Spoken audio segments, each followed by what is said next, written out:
10:41 en el gobierno de la mañana, donde todo comienza, prosigue y nunca termina.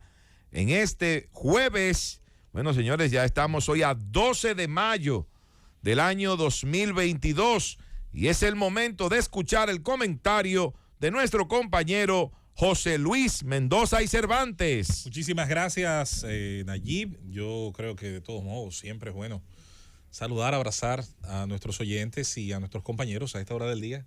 Son las 10:41 y queremos ya en la recta final rápidamente un par de temas tocar con ustedes. El día de ayer en Jaina, sobre todo la comunidad de Bajos de Jaina, recibió la presencia de una importante cantidad de funcionarios del actual tren gubernamental y la presencia del presidente de la República. Ahí hay que señalar, dentro de los distintos aspectos que se anunciaron, dos que me parecieron sumamente importantes. Uno tiene que ver con el relleno sanitario, la idea de crear un mecanismo para el almacenamiento de desechos en una primera etapa moderno. Aquí se tiene que acabar la idea de simplemente el botadero de basura, el vertedero a cielo abierto, el vertedero que no tiene ningún tipo de tratamiento, ni siquiera ni preventivo ni correctivo de los tipos de materiales que allí se depositan, y que por la acumulación simple, sobre todo de gran material de origen biológico, genera el famoso lixiviado, que es la acumulación de unos líquidos que tienden generalmente a ser bastante ácidos y que penetran el suelo y el subsuelo, generando una contaminación que llega a dónde, señores, a acuíferos, y que permanece sobre todo por años, porque el movimiento, sobre todo el subsuelo de escorrentía, es mucho más lento que el superficial. La otra obra anunciada y que se le da inicio y que me pareció muy importante y que son dentro de las que yo creo entran en la categoría del marco de obra país, que hay que verlo dentro de una visión infraestructural de larguísimo plazo, es el anuncio junto a la Refinería Dominicana de Petróleos del crecimiento de nuestra infraestructura de almacenamiento. La refinería dominicana, como es natural en una economía como la nuestra que creció, que fue creciendo y que ha logrado unos niveles de desarrollo importantes para colocarse entre la 9ª y 8ª economía más grande de América Latina, sobre todo cuando uno la ve proporcional a su tamaño y población, ha sido un ejercicio interesante desde finales de los 70 en adelante, o si usted quiere arrancar en el 60, desde el 66 en adelante, se tiene la periodicidad de la entrega de la data del Banco Central de la República Dominicana y es desde el año que se toma referencia para el cálculo del crecimiento macroeconómico. En ese sentido, iba a decir usted. No, en el sentido de estar hablando del tema de la acumulación de combustible. Almacenamiento. De almacenamiento. A mí se me ha ocurrido siempre una idea. La principal refinería que tenemos nosotros en el área del Caribe está en Islas Vírgenes. Me parece que la de Curazao, 3 millones de barriles diarios, 3.2. Correcto, pero entonces yo te digo a ti, todas las islas del Caribe, incluyendo, se suplen prácticamente de esas refinerías.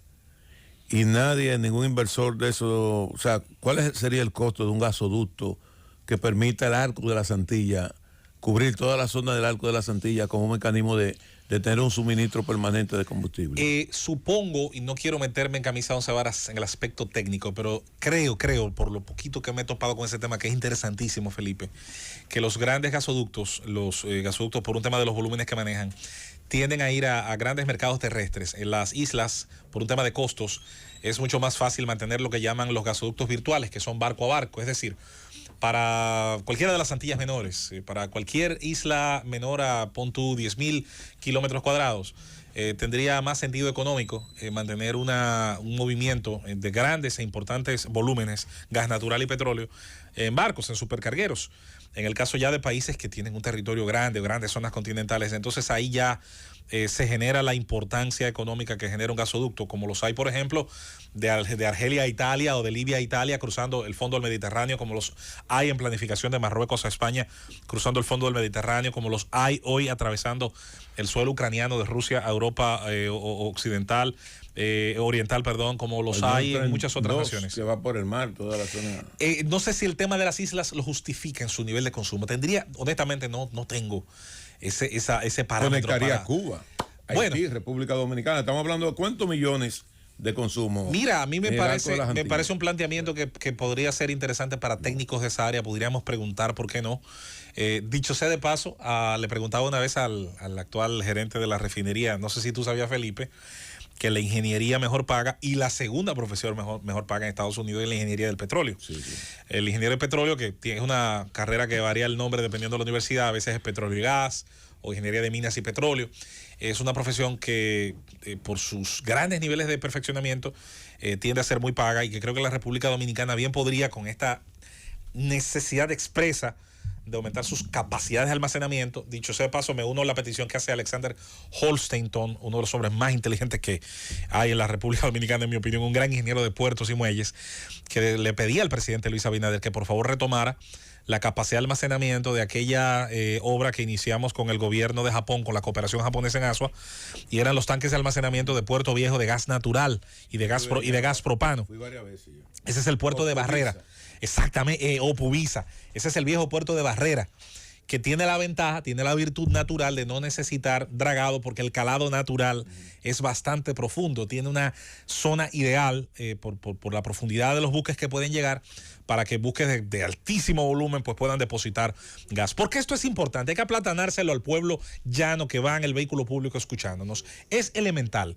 ¿Qué nos ha demostrado la pandemia? ¿Qué nos ha demostrado la guerra reciente en Europa? ¿Qué nos han demostrado los distintos terremotos noticiosos y geopolíticos del mundo? Señores, que pueden producirse de un momento a otro y sin ninguna planificación situaciones que produzcan una interrupción de cualquier logística de distribución. Nosotros no tenemos reserva, un mes creo que dura. No tenemos reserva petrolera. Creo que 30 días es la capacidad actual. Entonces, si esa capacidad instalada se queda como está en una economía que tiende a crecer y cuyo consumo tiende a crecer y cuyas necesidades energéticas hoy son otras, más allá de que la matriz, como tú has sugerido, puede variarse, aunque eso va a ser lento y gradual, es evidente que esa capacidad instalada tiene que crecer. Estados Unidos... El ejemplo fue Punta Catalina con aquel problema del retraso de suministro. Por ejemplo, es un ejemplo extraordinario, pero no se queda ahí.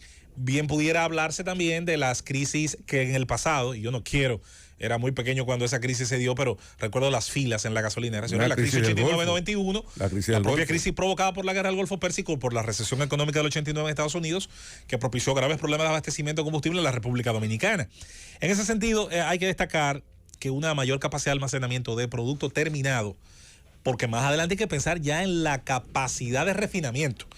Ahí yo no quiero soñar. Yo alguna vez he dicho que se tiene que estudiar la posibilidad de llegar a algún acuerdo, la República Dominicana como Estado, a atraerse a la inversión extranjera. La famosa empresa esta hindú Reliance, que está presente en el Caribe, tiene en el Caribe varias refinerías enormes. Bueno, yo siempre he dicho, nosotros deberíamos hace tiempo haber explorado la posibilidad de la instalación de una empresa como esa, tal vez en la parte sur del país, en esa costa. Yo creo que es propicia para pensar en beneficiarnos de tener en territorio dominicano una marca como esa que refine grandes volúmenes y que facilite no solo nosotros tener asegurado lo que necesitamos en términos de hidrocarburos, es que eso te atrae automáticamente una industria petroquímica, eso te trae automáticamente una industria los costos de plásticos, una industria de los, ¿cómo se llama? Los elementos del campo de agroquímicos, que en su inmensa mayoría vienen de fertilizantes, gracias Nayib, que tienen una gran carga de nitrógeno y que vienen precisamente también de los hidrocarburos. De manera porque que tiene la ventaja que tú reducirías los costos operacionales, los costos de transporte, y tienes todo acá. Pero además somos un país que ha otorgado dos bloques marinos de prospección para tarde o temprano, yo creo que sí, no es una fe religiosa ni ciega, encontrar la posibilidad de que la República Dominicana pueda en sus lechos, sobre todo de suelo marino, encontrar cantidades importantes, ya sea de gas natural o de petróleo. ¿Qué dirían los ecologistas si colocamos una refinería en la isla de Alto Velo? No, por ejemplo, en la isla de Alto Velo. Yo le diría a los ecologistas que el trabajo del ecologista es encontrar equilibrio, no prohibir que se genere riqueza, es encontrar equilibrio entre la afectación que genera la operación y lo que tiene que hacerse para asegurar que esa afectación sea mínima, promoviendo, entre otras cosas, prácticas medioambientales que se cumplan con altos estándares. ¿Por qué? Porque países que tienen muchísimo mejor legislación medioambiental que nosotros tienen en su suelo y tienen en su territorio importantes plantas de tratamiento de petróleo, de manera que a eso no se le puede temer. Yo estoy contigo en que, yo sé que la pregunta es retórica, pero es importante porque el asunto es el equilibrio. Así las cosas. O instalar una planta nuclear allí en Alto Velo con una empresa. Oye, yo soy un creyente de que se tiene que buscar la idea de progresar, aunque sea sometiéndose a altos estándares de exigencia medioambientales. No someter estándares de exigencia medioambientales para impedir el progreso. Ahí está la trampa y es por eso que esos temas deben debatirse con buenos términos de referencia. Finalmente, porque creo que bien valía la pena señalar de esos dos temas del día de ayer. Los dos son muy importantes. Al final el tema aquí de los desechos sólidos también tiene un tema económico que subyace. Cuando usted tiene el tratamiento adecuado de los desechos, comienza a cambiar la forma en que lo ve, volviendo al tema del vertedero, del relleno sanitario. Y es la idea de comenzar a ver todo eso como riqueza potencial. Ahora, ¿cuál es el paso que hay que dar? El presidente lo ha anunciado y se ha dicho, más allá de los rellenos sanitarios, es crear las condiciones regionales para que grandes centros de acogida, con una educación del usuario. ¿El usuario cuál es? El propio pueblo, las empresas y los hogares, en el hecho de la clasificación desde el usuario.